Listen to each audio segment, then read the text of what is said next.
Bonjour et bienvenue pour la séquence S6 trigonométrie. Tout d'abord, dans toute cette séquence, on va considérer le plan muni du repère orthonormal OIJ orienté qu'on a ci-dessous.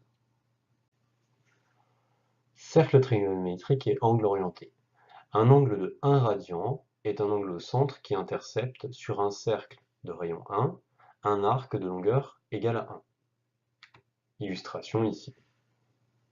Donc ici, on a un angle de 1 radian, puisqu'il intercepte donc sur un cercle de rayon 1 un arc ici qui a pour longueur, donc cet arc-là, qui a pour longueur 1. Remarque, donc la longueur d'un demi-cercle de rayon 1 est de pi.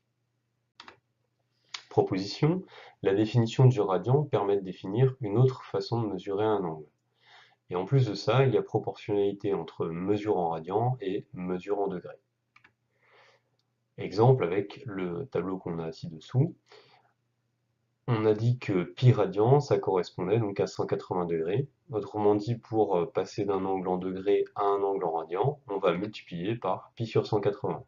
Dans l'autre sens, on va multiplier par 180 sur pi. Lorsqu'on a un angle donc, de 90 degrés, on va multiplier ça par pi sur 180, ou remarquez tout simplement que c'est la moitié de 180 degrés, hein, et on va obtenir une mesure en radian qui sera de pi sur 2. Un angle 1 radian, c'est un angle qui a pour mesure en degrés 180 sur pi degrés. Un angle de 60 degrés, c'est le tiers donc, de l'angle de 180 degrés, donc sa mesure en radian c'est pi sur 3. Lorsqu'on a un angle de 3 pi sur 4, en degrés, ça correspond à un angle de 135 degrés. Un angle de 100 degrés, il va correspondre, lui, à un angle de 5 pi sur 9 radians. Vocabulaire, on appelle donc cercle trigonométrique le cercle de centre O et de rayon 1 sur lequel on va choisir un sens de parcours. On parlera de sens direct, de sens positif, lorsque le parcours il s'effectue dans le sens contraire de celui des aiguilles d'une montre. Et on parlera donc de sens indirect ou de sens négatif lorsque le parcours s'effectue dans le même sens que celui des aiguilles d'une montre. Illustration ici, donc dans le premier cas, c'est-à-dire dans ce cas de figure-là, le sens, c'est le sens direct, puisqu'on parcourt dans le sens inverse de celui des aiguilles d'une montre. Et dans le deuxième cas de figure, donc celui-ci, on est dans le sens indirect, puisqu'on est dans le sens des aiguilles d'une montre. Définition. On va appeler mesure d'un angle orienté la longueur de l'arc intercepté par cet angle sur le cercle trigonométrique, avec la convention suivante. La mesure, elle est positive dans le sens direct, si on tourne dans le sens direct, et elle est négative si on tourne dans le sens indirect. Exemple, quand on regarde ici donc l'angle OAOM, donc on est dans ce sens-là, on est donc a priori dans le sens direct, donc c'est positif, et ici donc on va parcourir un angle qui aura pour mesure donc en degrés c'est 90 degrés plus 60 degrés, c'est-à-dire 150 degrés, et la mesure donc de l'angle orienté, elle est donnée en radians, et ici c'est donc 5 pi sur 6. Dans le deuxième cas, donc l'angle, cette fois-ci OM-OA, donc on va dans le sens indirect, et on a donc une mesure qui sera égale à moins 5 pi sur 6. Pour le dernier angle, donc on a OA-ON, donc on est à nouveau dans le sens indirect, et ici, on va avoir une mesure donc de pi sur 4. Donc, autrement dit ici, la mesure de l'angle OAON, ce sera de l'angle orienté OAON, ce sera moins pi sur 4. Définition, on appelle mesure principale donc d'un angle orienté la mesure de cet angle orienté comprise dans l'intervalle moins pi, pi. Exemple, ici avec l'angle OAOM. Donc l'angle OAOM, on tourne dans le sens indirect, et on va avoir donc une mesure qui sera ici de moins pi sur 6. Ensuite, pour l'angle OAOM, alors on aurait deux options. Pour OAOM, on peut parcourir cet angle-là, cette longueur-là sur l'arc de cercle, sauf que là on va dépasser pi, donc on va plutôt le voir dans l'autre sens, et on va aller prendre pour mesure principale la mesure de cet angle-là, OA-OM. Et ici, donc, on va avoir une mesure, donc on est dans le sens indirect, hein, donc on va avoir une mesure qui sera de moins 3 pi sur 4. Et enfin pour le dernier, donc l'angle OA-OM, lorsqu'on parcourt donc, le plus petit des deux arcs, donc on va tourner dans ce sens-là, on est dans le sens direct, donc la mesure sera positive, et la mesure de l'angle orienté, la mesure principale de l'angle orienté, ce sera donc ici 2 pi sur 3. Remarque donc quelques valeurs remarquables de mesure d'angle orienté. Alors pour OI-OA, on est donc à pi sur 6. Pour OI-OB, on est à pi sur 4. Pour OI-OC, donc on est à pi sur 3. Ensuite, si on va voir OI-OD, on va être donc à 2 pi sur 3. Pour OI-OE, on va être à 3 pi sur 4. Pour OI-OF, 5 pi sur 6. Pour OI-OG, on va être donc à pi, c'est-à-dire qu'on parcourt la moitié de la longueur du cercle. Pour OI-OH, donc on va avoir, là on va parcourir, comme on a dépassé la moitié, on va le parcourir plutôt dans l'autre sens, c'est-à-dire dans ce sens-là, parcourir cette longueur-là. Et on va arriver donc à moins 5 pi sur 6. Pour OI-OK, on est donc à pardon, j'ai oublié OI-OJ, donc on est à pi sur 2. Pour OI-OK, donc on est à moins 3 pi sur 4. Pour OI-OL, on est à moins 2 pi sur 3. Pour OI-OM, on est donc à moins pi sur 2. Et enfin, les derniers, donc OI-ON, pardon, on est à moins pi sur 3. OI-OP, moins pi sur 4. Et donc OI-OQ, moins pi sur 6. Cosinus et sinus d'un angle orienté. Si jamais on note x, donc la mesure de l'angle orienté OI-OM, où M c'est un point du cercle trigonométrique, ce qu'on va appeler cosinus de x, qu'on note cos entre parenthèses x, c'est l'abscisse du point M, et on va appeler sinus de x, qu'on note sin entre parenthèses x, l'ordonnée du point M. Exemple ici, lorsque je regarde le premier cercle trigonométrique, le point M, quand je vais regarder son cosinus, donc c'est son abscisse, donc je vais aller regarder ce qui se passe ici, et je vais donc avoir une abscisse qui va être égale à moins 1,5. Donc cosinus x, ici, c'est moins 1,5. Dans le deuxième cas, je cherche le sinus, donc je cherche l'ordonnée du point M. Donc on va aller regarder ici ce qui se passe. Et ici, donc, alors on peut déterminer la mesure. Hein. Là, on a ici une longueur qui est égale à 1,5, et ici on a une longueur qui est égale à 1. Donc, en utilisant le théorème de Pythagore, hein, dans le triangle rectangle qu'on a là, pour cette longueur-là, on va obtenir donc moins racine de 3 sur 2. Propriété. Pour tout nombre réel x, on a donc les inégalités suivantes, ou égalités. Le cosinus, il est toujours compris entre moins 1 et 1. Le sinus également, toujours compris entre moins 1 et 1, puisqu'on est sur le cercle trigonométrique, donc l'abscisse et l'ordonnée de chacun des points va toujours être comprise entre moins 1 et 1. Et puis on a cos carré x plus sin carré x qui sera toujours égal à 1. Alors montrons justement que cos carré x plus sinus carré x est toujours égal à 1. On a choisi ici un point M sur le cercle trigonométrique. Donc son abscisse, c'est la longueur OA. Elle, ce sera donc cosinus x, mais on va le détailler. On a OA, c'est cosinus x. On a donc AM qui sera égal à sinus x. Et puis donc OM, lui, il est toujours égal à 1. Et puis évidemment, le triangle AOM, il est rectangle ici en A. Donc, d'après le théorème de Pythagore, on va avoir que OM au carré, c'est égal à OA au carré plus AM au carré. Quand on remplace, hein, OM, c'est 1, donc au carré, ça fait toujours 1.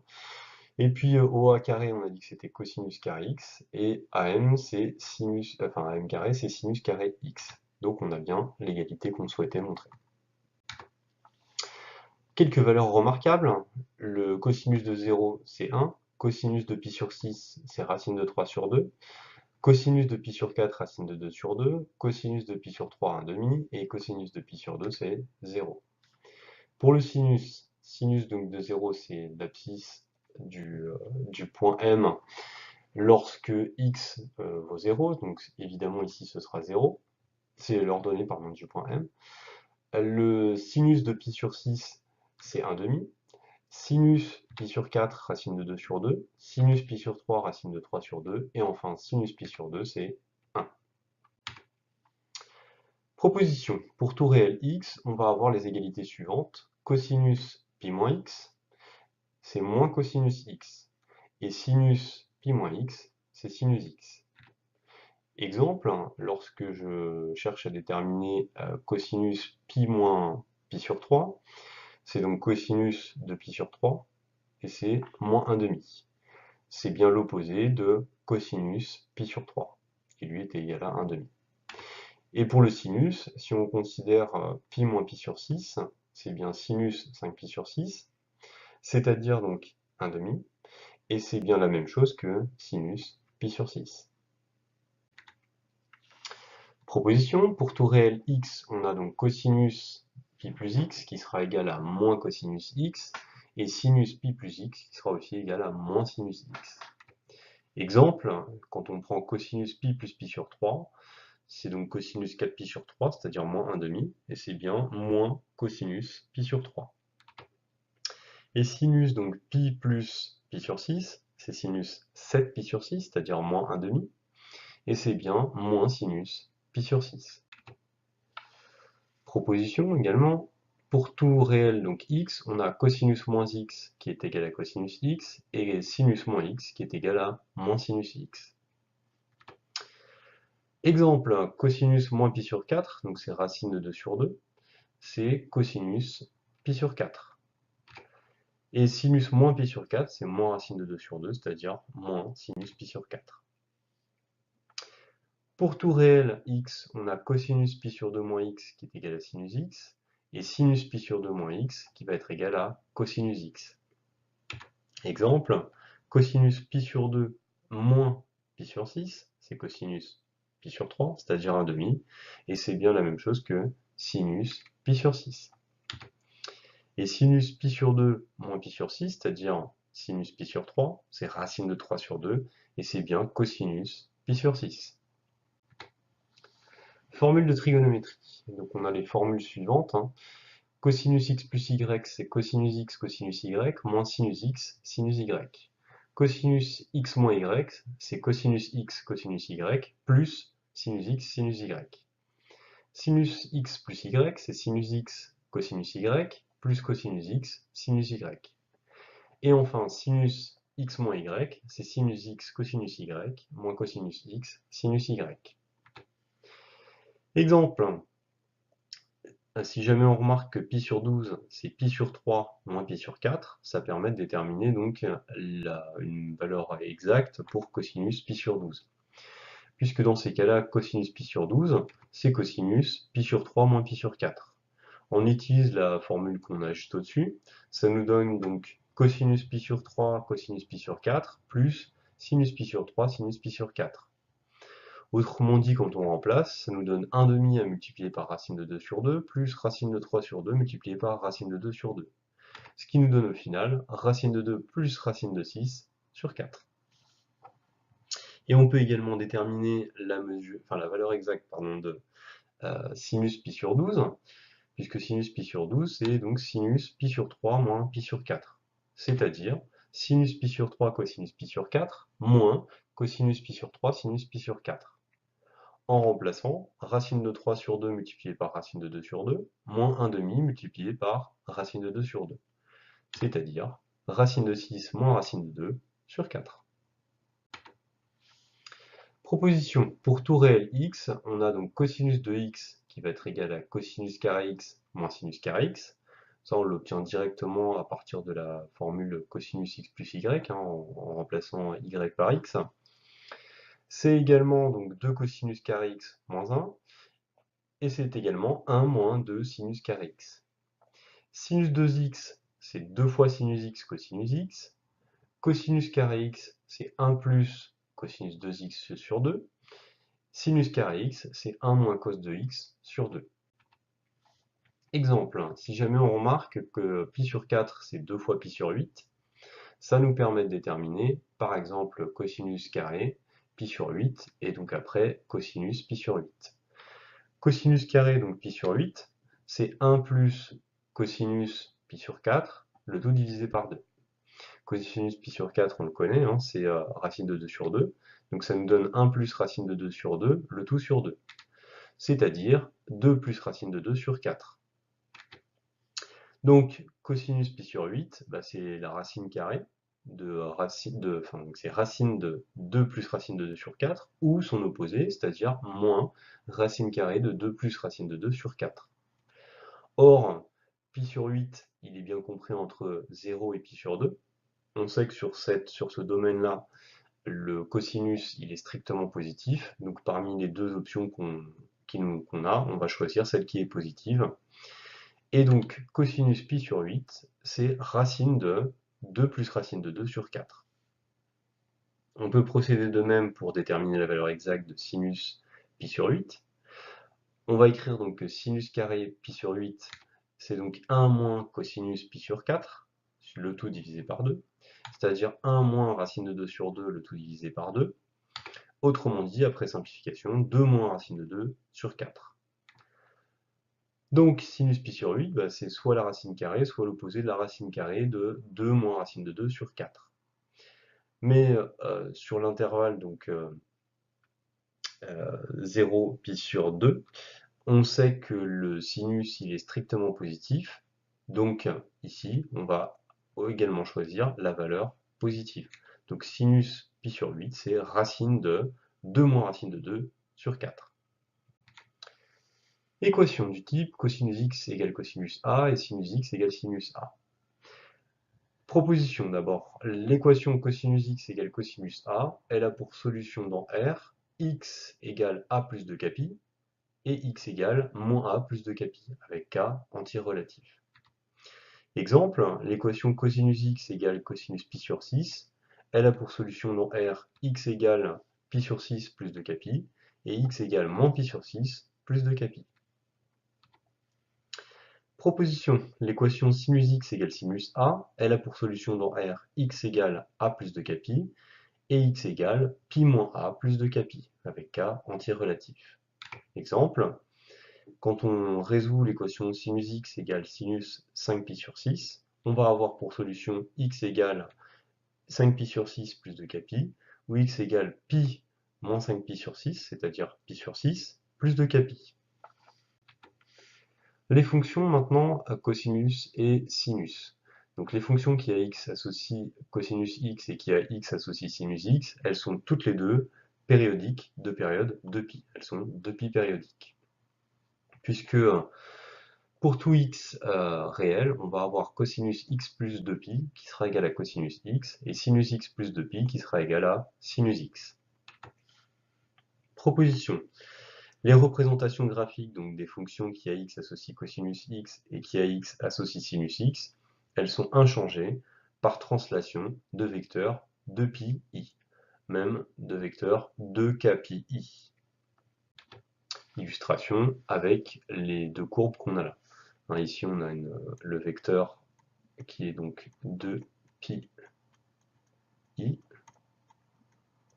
et on a la même chose donc ici avec ce vecteur-là qu'on a représenté à différents endroits. Donc pour la fonction cosinus, qui est la première, celle-ci, et pour la fonction sinus qui est ici.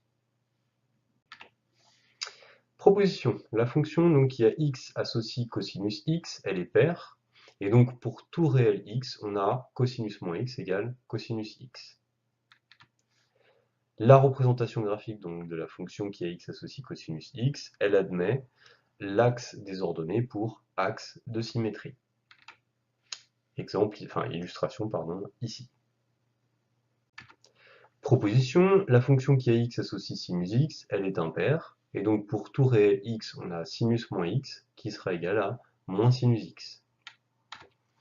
La représentation graphique de cette fonction, elle admet donc l'origine comme centre de symétrie, avec l'illustration qu'on a ici.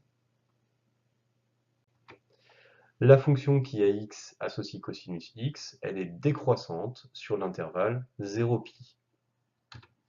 Et la fonction qui a x associe sinus x, elle est croissante sur 0 pi sur 2 et décroissante sur pi sur 2 pi.